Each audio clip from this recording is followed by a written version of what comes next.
Alright, now you can see I've worked the butter in with my hands. Some people like to use the pastry cutter, the little handle with like 4 or 5 sharp pieces of metal or wire strung between them that are thin so that you could break it up. I just like to get my hands in there. This is like a really visceral thing. I just like the way it feels. You can see that there are some chunks of butter in there. You don't want any to be bigger than about the size of a pea or gravel.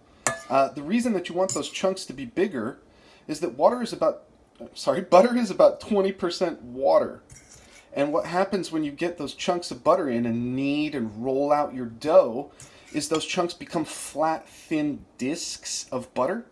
And what will happen when that bakes is that that water will evaporate that's in the butter, and that's what gives you nice flaky layers inside your pastry. That's the trick to really fancy pastry like croissants and stuff.